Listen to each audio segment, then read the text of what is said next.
Research Institute. I'm delighted that so many of you have come out to hear our featured speaker, Amity Schlaes. Amity is a longtime friend of mine. I don't know how we met, but we met years ago, and I followed her career very closely. She's had a really wonderful career with many more years of her career to develop. Her latest book, Coolidge, which we are selling copies outside, was on the New York Times bestseller list for 8 weeks in a row, so it's really a terrific book. Her earlier book I absolutely loved, The Forgotten Man, and that was also very successful. But her latest book, Coolidge, Paul Johnson, who I first met in 1984 at a Montpelier meeting in London, wrote a wonderful piece saying that her book, Coolidge, is the most important book in America in many years. So that's very high praise. Amity is a writer for Forbes.com, as I am, so we love writing for Forbes, and we get many interesting comments from people a lot of people read Forbes.com. She also worked at the Wall Street Journal as an editor for many years under the late, great Robert Bartley. Bob Bartley was I was a huge fan of Bob Bartley, so it was sad that he passed away. But anyway, I would love for you to give a warm San Francisco applause for Amity Schlaes.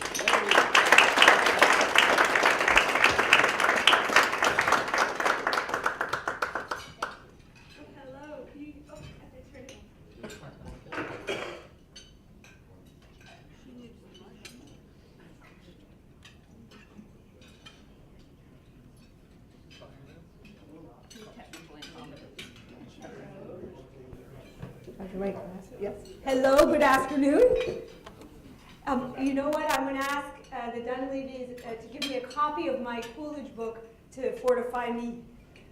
That will help. Thank you very much. I want to return the compliment to Sally. Everything she does and PRI does is interesting. I'm very much enamored of the Benjamin Rush Society. And you know, all the free market work you've done, Sally, over the years. Sally's one of my heroes. She's not older than I am, so she's a peer hero. I'll just say that. Welcome. I'm just going to talk for a bit, and then I hope we have a chance to go back and forth. Today, the debate, when we talk about economics and we talk about federal spending, runs in a very wide range. You ask, should the federal government spend, and you get two answers. Yes, just a little bit, and yes, just a little bit more. There's sort of there's a choice being between yes and more yes when it comes to federal spending. And we ask ourselves what underlies this. I think it's two premises. The first is, Mr. Underhill and I were just speaking about this, the premise that the government must spend for the general economy to grow. That's a premise our government and even our media seem to have. And the second is, what the heck, we can't get someone who is opposed to spending elected anyway, right? And so if we did even succeed in electing someone who is opposed to spending, he might stop saying no once he's elected and do compassionate conservatism and spend, right? Or he might not get elected again, and we would have wasted our capital, right? Well, even Ronald Reagan didn't spend less in office. Eisenhower didn't spend less in office. Anyone who does spend less, well, he gets de-elected or humiliated, right? So in these remarks, I'm just really going to say one thing. I'm going to tell you a story that says it's possible for an American leader to say no, and to keep saying no, and to help the economy by cutting back the federal government. What a paradox. There's a new book out that probably won't be guesting here, but is guesting around about how evil austerity is, right? Well, there's a distinction between government austerity and private austerity. And this president did government austerity, not private austerity. And what is even more interesting is this story is that he was elected. He was wildly popular. So it shows that it's possible to cut the government and win again with the voter. So the president is Calvin Coolidge, the 30th president of the United States. He served in the 20s, and Coolidge isn't obscure right now. Claremont has done a very good job of giving us Coolidge for years and years, starting with, I think it's Professor Silver's book, right? Fabulous historiography. They have a newer book by Charles Johnson, but he's obscure with the rest, right? He's obscure in the general world. I have this book now. I keep encountering people who paint him to be obscure, and you know the stories about him, that he was a sour face, right? Alice Roosevelt Longworth said that he looked as though he'd been weaned on a pickle. Politically, he was called the accident of an accident. He served 67 months from August 1923, when unfortunately Mr. Harding, the president, died, and the Vice President Coolidge became president, until March 1929. And if you need to know only one thing about Coolidge, it's this. When he left office after the 67 months, the federal budget was actually lower than when he came in. And you're a very sophisticated audience, so you're going to say, is that real, Amity? Or is that nominal? Well, it was real and nominal. They had deflation, actually. There was not inflation, right? And vanilla sprinkles on top. Relative to GDP or population growth, he cut the budget. He cut the budget. It was a lower number when he left than when he came in. So how did he do that? And I lied, actually. I said there was one thing to know about Coolidge about the budget, but there's another thing. Of course, he cut taxes to his triumphal top marginal rate when he was done with his tax campaign was 25%. Top marginal rate, you know that's lower even than what President Reagan achieved at 28%, as we recall, in 1986. He had 4% real growth most of the time. I work with President Bush's Presidential Center. We have some guests here who have supported that center. We have a project there called the 4% Growth Project. Well, Coolidge did 4% growth, real. How did he do that? There are a lot of other good things in the 1920s, Gatsby notwithstanding, a lot of new patents.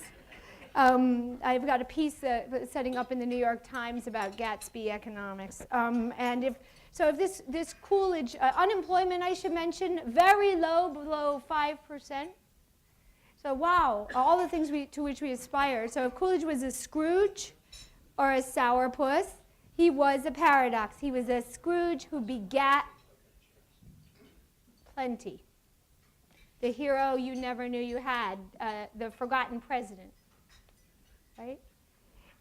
So how he did this, and you want to give some credit, how Harding before him did it, how they said no and won and begat plenty, is a good story, and it's got some aspects of legislation and technical, governance, Washington government, but it's also a question of human temperament and character. It takes a minute to tell, and this is why I really am grateful to you, to Sally, and I want to mention the Dunleavys who came from the Bush Center too as well, to all of you for this time. So to tell this story, you want to imagine, go back to the early 20s. You have a situation in the US somewhat similar to the current situation. The country has undergone a big crisis. In our case, a financial crisis. In that case, it was World War I.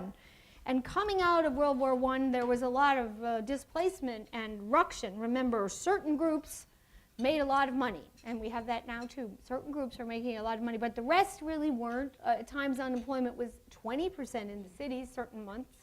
It was 20% in certain cities, or 15%. You can see that even in the work in the work of people like the scholars, that there was a rough times at the beginning of the 20s. You remember that there was inflation after World War I, but the government wasn't admitting there was inflation. Well, that's like now too, isn't it? And of course, the fiscal trouble.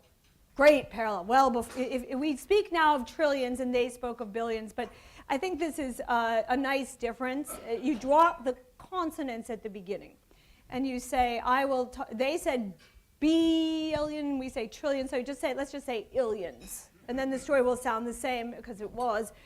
The budget went from 1 illion to, 17 illion. That was upsetting. The debt went from 123 billion to 28 billion. Federal debt, well, concern, and the taxes were very high, 70% coming out of the war. Two constituencies, lest you think it would be easy to change all. Remember, two constituencies were knocking on Washington's door very insistently. One was farmers, who did well just after the war, but then suddenly saw prices come down quite a bit. The 20s was a real Great Depression from the point of view of a farmer.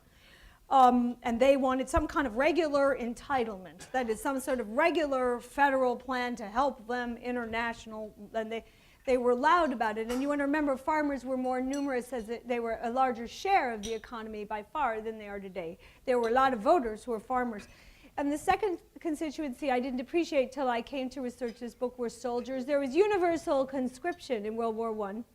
And when the soldiers came back and Coolidge saw them because he greeted them in Massachusetts in Boston Harbor, went out as governor, well, 1/3 was disabled. And this was a time with no penicillin and when women didn't work. So they might have an infection in their leg that would never go away. And these former soldiers wanted something quite reasonable, which was a pension from the federal government, what was called a bonus. And they were knocking loudly on the government door. So there was a great pressure. And the Progressive Party was growing. People said it was the future. So there was and the Progressives were to the left of where we are today. The Progressives clearly want to nationalize not only the railroad, but also all of, utilities, hydropower. So all these were pressures on any government to say yes to the various constituencies seeking help. And where the story starts to get interesting is one party in the 1920 election did not say yes, did not run on yes. That was the Republicans with these two candidates, Warren Harding, a wonderful, loud, good-talking, friendly senator from Ohio, and this quiet governor from Massachusetts, nobody knew much about him, Calvin Coolidge, were running. And they, nonetheless, despite all this pressure, ran on a veritable ticket of no spending, no entitlements. They didn't use the word entitlement, but no programs that would be permanent.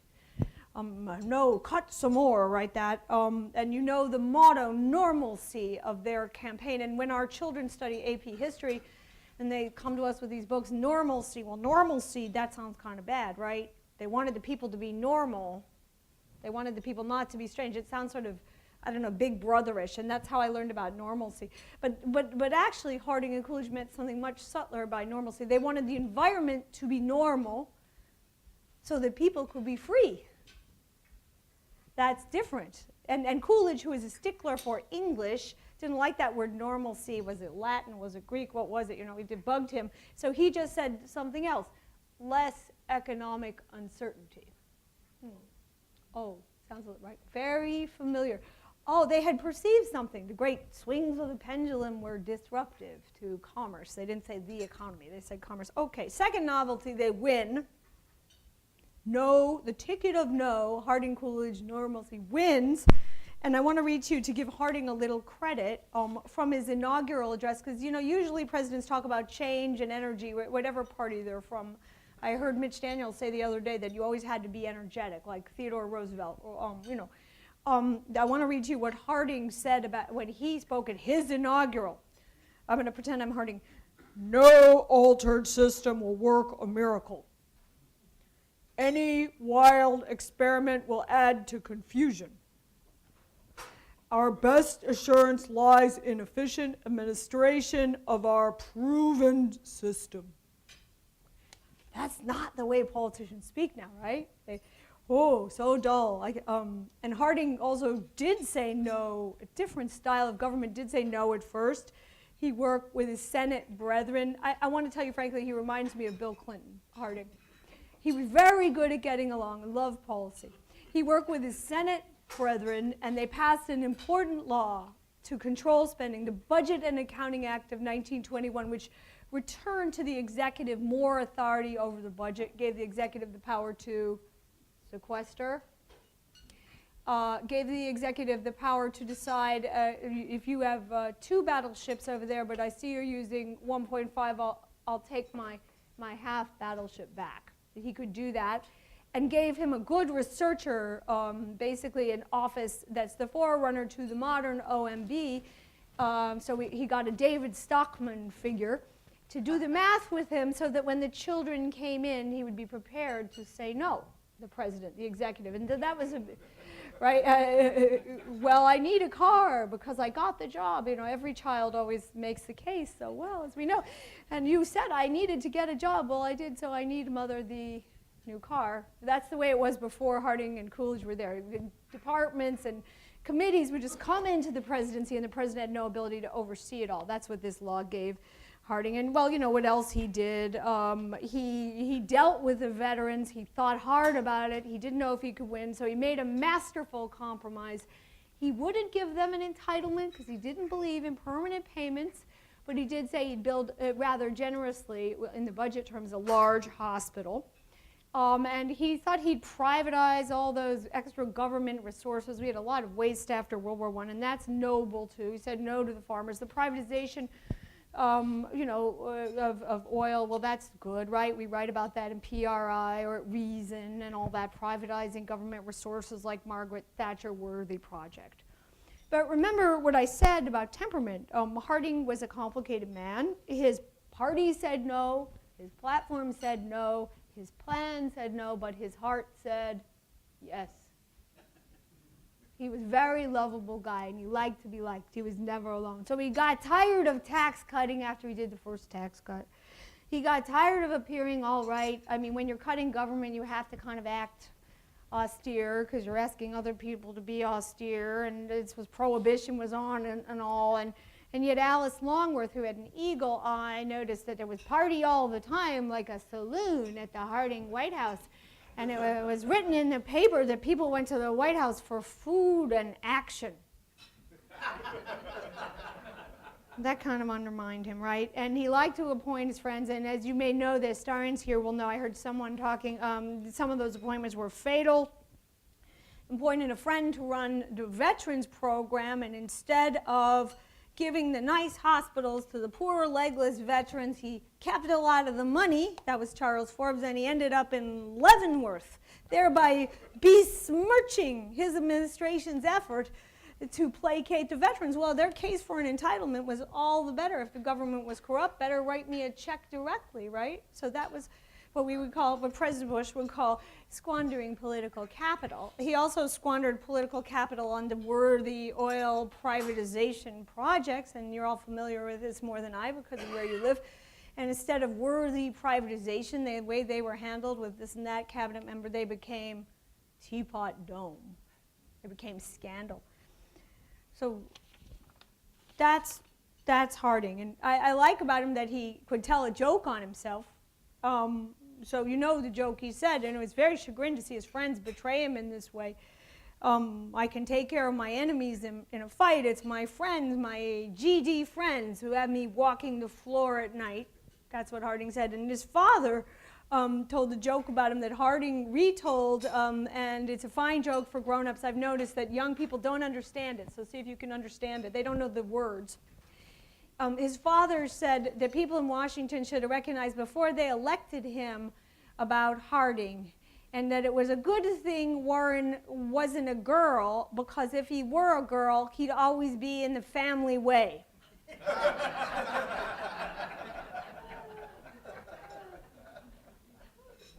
So then with the 12-year-olds, I have to explain what the family way is, because they don't talk like that anymore.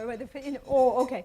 So anyway, that's the story. And unfortunately, Harding died of this inconsistency. Jim Grant is writing his bio, and I knew he'll do a great job.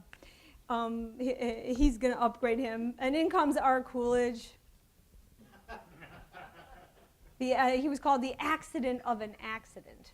Coolidge, right? Lame duck, you're very good at math, and you're thinking August 23. Well, how many months is that to the election, Amity? Well, it's just a little over a year, Amity, lame duck, blah, right. I mean, that's what the politically savvy say. So there was little expected of Coolidge. Mrs. Harding had already written him off and didn't even want him to be vice presidential candidate in 24. But remember what I said about temperament, where Harding divided and weakened his heart. Coolidge was all one. His mind said cut, his party said cut, his plan said cut, and his heart said cut. He was a budgeteer. He was a green eyeshade. He knew that he couldn't just make the case for smaller government sort of, lip service. He had to actually live the case for smaller government in every aspect of his lunch. If he had a roll, he only ate half. He had twin lion cubs were given him by the mayor of Johannesburg, and they didn't name them Pussy and Pussy, right? They named them Budget Bureau and Tax Reduction. To underscore the point. And it wasn't supply-siders here. It wasn't a big old fat lion called Tax Reduction and a little bitty runty lion called Budget Bureau. Right? They were even weight. They fed them steak. And that was to make Coolidge's point that you had to cut the budget if you were going to cut taxes. And I know we'll talk about that. You can't just do one. Okay, that's right. Oh, and tax rates, well, Warren had gotten down to 50 or something like that. Well, Coolidge was going to go for 25. Really? I'll read you 2 sentences of Coolidge. I am for economy, and after that, I am for more economy. He didn't hesitate to use shame. Today we sort of have a taboo about that because it seems condescending. We don't view it as a good pedagogical device. He thought shame was a great pedagogical device. We must have no carelessness in our dealing with public property, Coolidge said, or the expenditure of public money. Such a condition is characteristic of undeveloped people. Ooh. And he says, I'm going to carry on Harding's job. Here he's a bit like Lyndon Johnson after Kennedy. I'm going to carry on Harding's job, he wrote, the owner of the Washington Post, to perfection. And he did. Well, 58 is too high. They're going to get it down to 25%. He and Andrew Mellon, another silent guy, the Treasury Secretary, mighty figure. This is a story for business school, too, because Coolidge was a fabulous delegator. He and Mellon were going to get it to 25. They weren't just going to, they were going to make the cuts up top. They were going to stabilize the capital gains rate for good, important for uncertainty. They were both silent, and people, how could they have a tax campaign if they were both silent? People said they conversed in pauses. Mellon and... So I'm trying to imagine, it was like a slow loris at the zoo. They moved... But they had a big campaign, and Mellon had this idea about taxation. If you cut the rate, you might get more money. He had a metaphor from railroading. Charge what the traffic will bear. Oh, cut the price and make it up on the volume. Walmart does that. Well, he thought that might carry over to tax policy, an inconceivable idea to our current politicians. A business principle that might work in tax policy. How logical. He couldn't do it without preparation, and Coolidge, Mellon was so silent, Coolidge actually made him write a book defending the tax cuts. Mellon wrote a book, that was unpleasant, right? Taxation, the people's business. It's got a red cover, and it goes for $1,500 on ABE books now, because it's so clear. So there they did it, and it wasn't easy, but they did get the rate down to 25. Other ways Coolidge held back or cut, because you want to know how he did it. He didn't like laws, and he'd written to his father when he was a younger man. His father was also a lawmaker in Montpelier, in the state capital in Vermont. He'd written his father advice. It is better to kill a bad law than pass a good one. So we stop laws. He considered that good for the people. Harding had only vetoed 6 times, didn't like to veto. Coolidge vetoed 50 bills. People studied him. You know, every president has his weak spots, his certain areas that he likes. They saw Coolidge was learning how to fish, so they sent him a good fisherman bill. Protect fisheries of New England. No, his father had this struggling post office, in the store. Protect rural post offices. No. Farming bills, of course, there were 2 great McNary-Hagen bills, right? Mr. Cooper of the Farming Board came to see Coolidge. Remember, Coolidge's father had a cheese factory. What's a cheese factory? An exercise in rural desperation. If you don't have any train and you don't have any refrigeration, you take your milk and you make it into cheese and hope it will survive, because it takes a while for it to get to Boston. Coolidge knew well about farmer desperation, yet he vetoed farm bills. And when Mr. Cooper came to say, please help farmers, Coolidge said, well, farmers never have made much money. Don't suppose there's much we can do about it.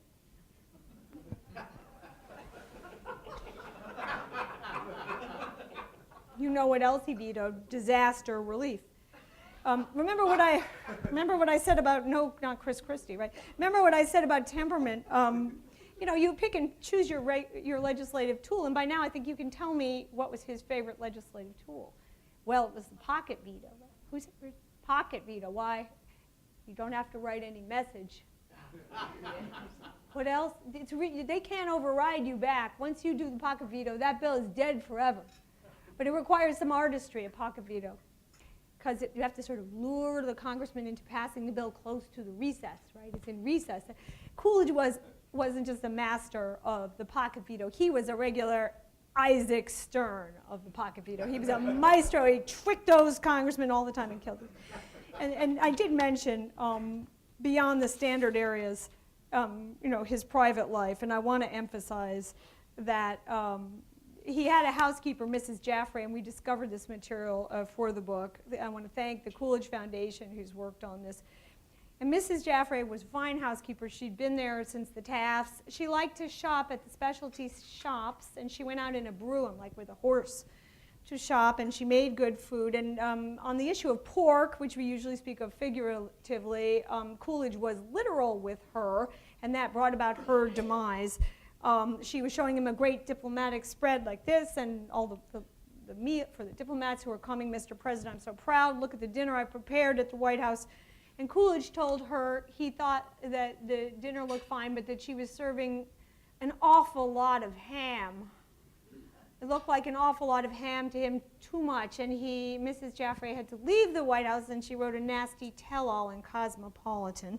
That was embarrassing. And he hired Miss Riley, who kept books, which I also have if anyone wants to look at them, every penny spent at the White House. And after 2 years, she cut the White House budget, the entertainment budget, by $2,000 in 27 over 1926.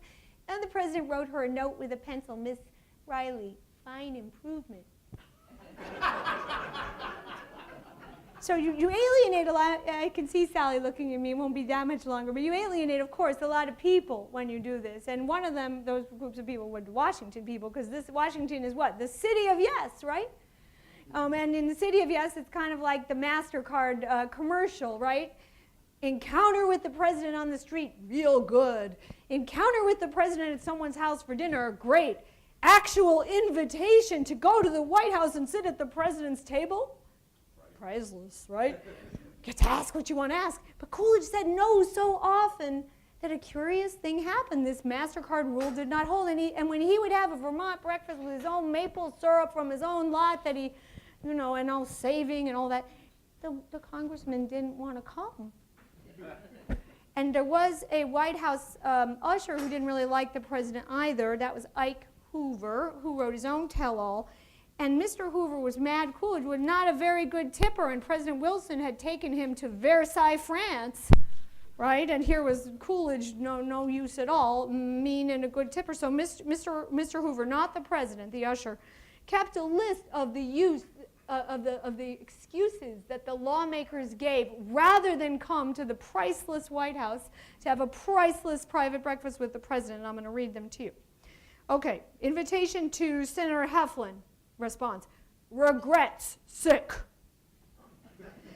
Invitation to Senator Norris, unable to locate. Invitation to Senator Pittman, regrets, sick.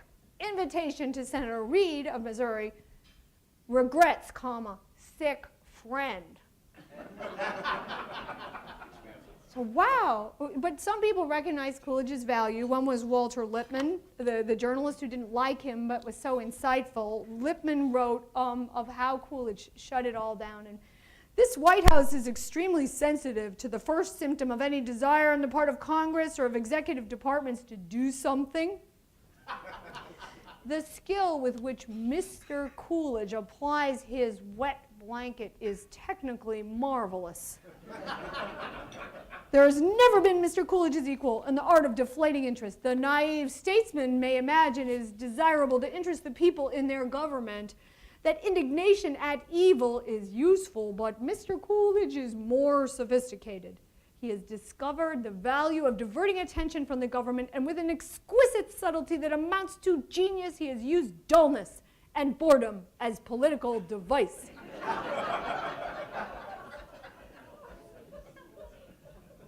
So, how did he do it? Well, we know why he did it. He had great religious faith.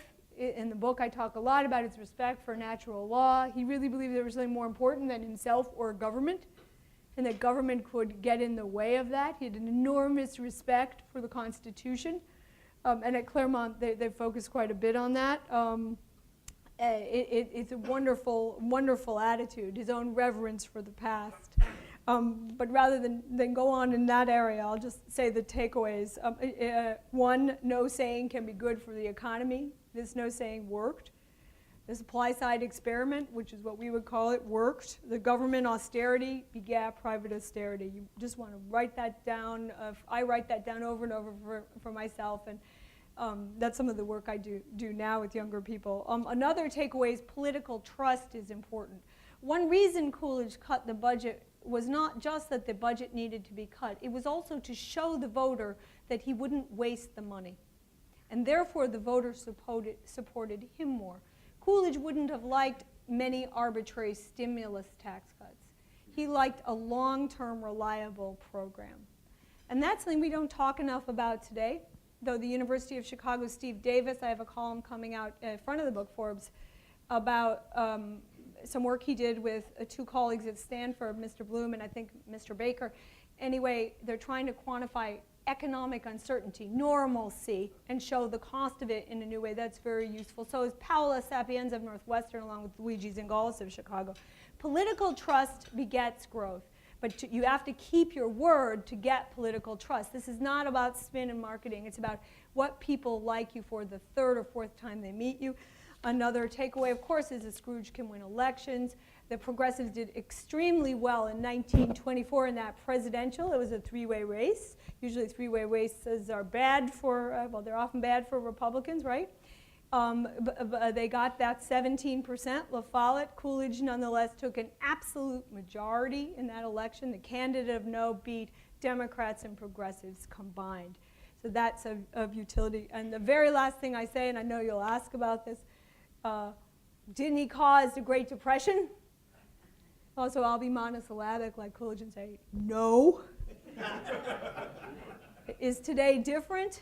You know, you're going to say, is today different? No, today you have to be popular. Amity, could you ever believe that someone who says no can win in America? And at the very end of a speech about no, I'll answer with the affirmative and say, this time I do believe it. A conservative non-spender could win. Yes. Thank you very much.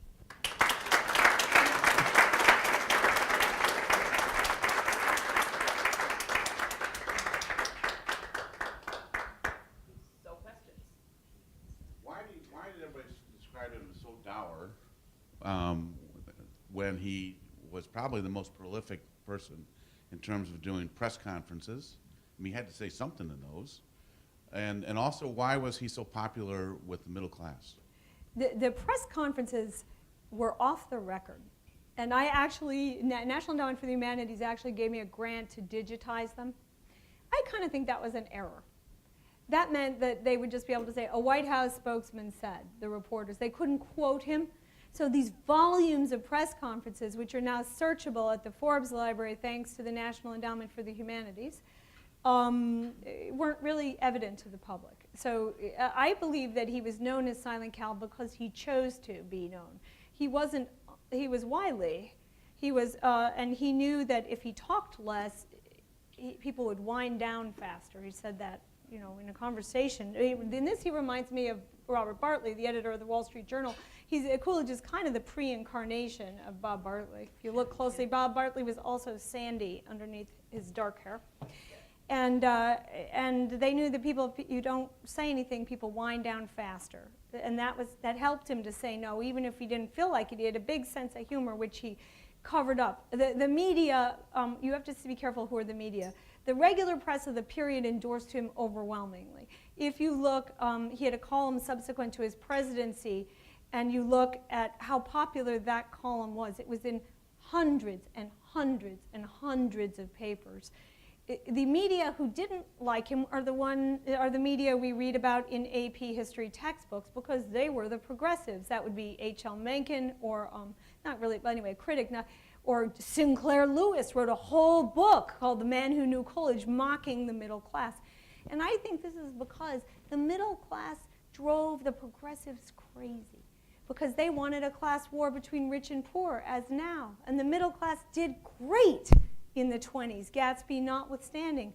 They got, what happened to the middle class in the 1920s? You think of India now, and when, you know, the discussion about how India, what you get when you become middle class, a toilet, right, an indoor toilet. What did the American middle class get in the 1920s? They got a toilet. C. Stanley Lieber got, page 477. Toilets went from 10 or 20% of households indoor to over 50. They got a car, a phone, electricity, a washing machine, and a toilet. It was the best decade for the middle class ever, and the voters knew that. And they knew that Coolidge was also kind of an act. This was a more regional period. If you go, it's wonderful to read Will Rogers, who was sort of the Jon Stewart Daily Show of the era. Will Rogers' columns are outstanding. They're searchable online, and Rogers kind of conveyed what a man like Coolidge, a regional figure who had a lot of small-town wisdom, would mean to the voters. The answer was, yeah. Any truth to the famous anecdote of how Will Rogers made Coolidge laugh? Oh, you mean the one in the White House? Yeah, you tell that, though. I'm thinking. 4 people bet Will Rogers that he can't make Coolidge laugh or smile. Oh. And when he's introduced to Coolidge, he leans in and says, "What was your name again?" That was good. That was good. Yeah, that was good. And you know, when I got to know Cool, is there anyone here from Amherst? No. Amherst should be proud of this president. They're not enough. We're taping this. Amherst, Coolidge needs to be at Amherst. Robert Frost is there. That's nice. Actually, there's more similarity between Robert Frost and Coolidge than many of our historians have acknowledged. You know, the content of Robert Frost's poetry about property rights and the difficulties of that. Obligation, miles to go before I sleep, that's very Coolidge. So from his time in the boarding house at Amherst, because he would board when he was an undergraduate, he wasn't in a dorm like today, Coolidge developed this humor that had a pace to it. It's a bit slower than we have now, where, you know, pleased to meet you, who are you again? Pause, laugh. And the Amherst men knew that, and they were the first to appreciate it in him. And Amherst did a great thing in creating him, and I had a great time working at the archive there, but I didn't go there, so it's not my school, but Amherst needs to welcome him in a very economic way, you know, and appreciate him, you know, appreciate his economics, not just, you know, his natural law, which is good, and I hope that one day the Amherst considers that. Okay.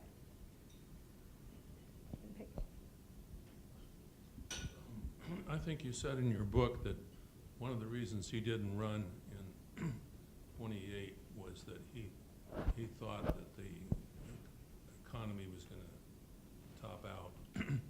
And I'd just like to ask, with your knowledge of him, how would you characterize his probable action if he had run again? He clearly would have won again. And how do you think he would have reacted to the poor performance of the Fed and the whole winding down that started in the 29-30? Well, Mr. Underhill likes counterfactuals. What if?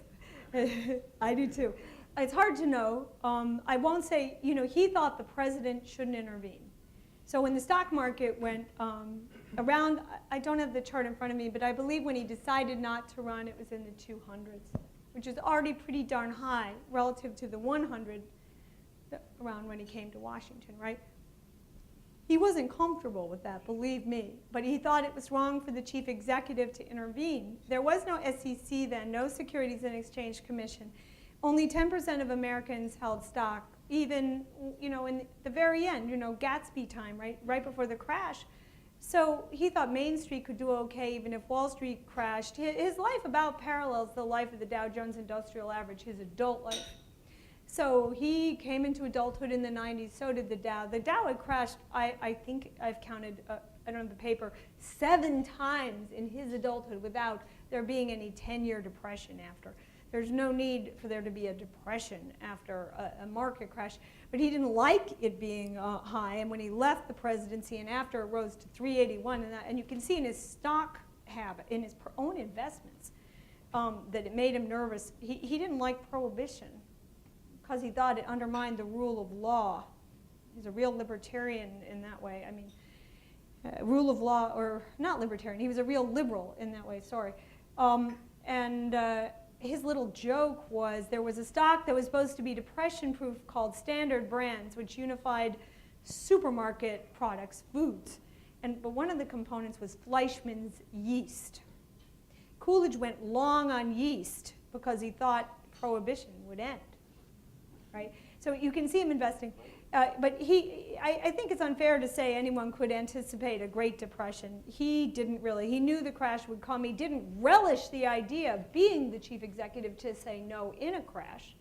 He said of Hoover, you know, the crash will come and they're going to want money and he's going to spend money, but he won't spend enough, maybe, and then they'll want me to come back and save money. He said that, Coolidge. So I think he, you know, the market does go up and down. He didn't relish it, but nobody imagined the Great Depression. And in Forgotten Men, I try to offer some reasons why the Depression was so severe. And you know, it's clearly multi-causal. Each year, the Depression decided to continue. And each year, the recovery, like a human, decided to stay away. 31, 32.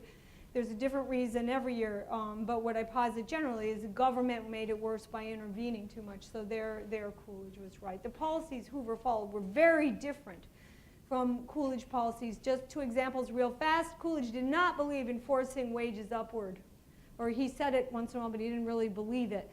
Hoover did. He believed, sort of demand-wise, if consumers, workers made more money, then they'd spend and get the economy going, and he had the backing of course, Henry Ford in that, pay them well and they'll buy back the car. But it's one thing for the private sector to choose to pay workers well so they spend, and it's another for the government to do it. And under Hoover, as you all know, Davis-Bacon happened, which has upward pressure on wage. So Hoover exhorted business to sustain wages, which it did. Then, of course, Roosevelt, of course, pushed wages up all the time, and that meant, of course, that companies rehired more slowly or hired fewer people. So that's the big one, I think. He wouldn't have understood what Roosevelt did with monetary. Coolidge was a gold standard person from the age of 22 or 3. His very first published essay, as far as I know in the newspapers, was against William Jennings Bryan in 1896, where he said the immortal line, credit is the issue. Credit matters more, basically, than money supply. Oh, that's interesting. That's different from Milton Friedman. What is that? Credit? So he was a classical pre-war person. Very interesting. You want to stop? One more question. Mr. Dunleavy had a question on that. Oh, he did, right, yeah, he did, okay. Mr. Yeah, oh, you pick Sal. Ready to go. Anyone else? Oh, okay, Dan. Actually, let me ask, Yeah, we will. my last question will be 2 quick questions. Question 1 is, what can you tell us about the intellectual relationship between Ronald Reagan and Coolidge? Because we know that Reagan put up Coolidge's portrait when he became president. And the other question is, how does one go about writing a book such as this? Where does one start in terms of one's research? Well, okay, I'll answer them backwards. I had great support from many institutions. I'm a trustee of the Calvin Coolidge Memorial Foundation. We're having an event this summer on the anniversary of Coolidge's swearing in a varsity high school debate with 140 varsity debaters from Dartmouth Clinic with enormous commitment to expose those young people to Coolidge. I couldn't do these things without these institutions. Like the Bush Center, where I work, supported the publicity now. The Coolidge Foundation did, the Forbes Library did, the National Endowment for the Humanities did. Without Bruce Cole at the NEH from Bush era, I wouldn't have got, I think it's safe to say I wouldn't have got that grant. And that enabled us to give material to share with others. I had a number of researchers, including Charlie Johnson who comes from Claremont and has his own book now. The CFR where I worked, this was supported by the Tisch family. It was supported by Carl Schramm of Kaufman, for years. The research on this, I had a fabulous researcher who now goes to Harvard Law School called Nikolai Krylov, who did the Kellogg brand. So for presidential biography, it's expensive because everyone knows something about a president, and you want to get it right. And books are longer than you want because you can't leave anything out about a president's life. But that's okay. You don't have to read all of it. And his story was very halting. And I want to mention one other person called Jerry Wallace, who's an advisor to the Coolidge Foundation, because he was a U.S. government archivist formerly, and he was well familiar with the Coolidge material. He pointed me out that budget material is especially important. He showed me where that was in the government archive. And right now we have a contract to make a movie with a wonderful PBS producer called Michael Pack. And Michael is himself trying to raise funds for the movie. He has the best record of getting onto good television because his work is fabulous. He did the new one of Admiral Rickover. He did Hamilton. So I would say Pack helped me too, at least in friendship, and I now help him. Second question? Reagan. Oh, Reagan. I talked to Peter Robinson this morning, who worked with Reagan, about this, and we tried to figure out whether Reagan knew about the Boston police strike, and we just don't know because Patco, Reagan stand with Patco, was a version of what poor Coolidge had to do as governor, that tough decision to hurt people in a public sector union. We do know, someone told me that Reagan read the Fees, F-U-E-S-S, bio of Coolidge, which is fabulous, the first big one, by a teacher, I think, at Andover, when he was in the hospital after being shot. And we know, of course, that Reagan said he liked him very much, so we know that. Thank you, Sally.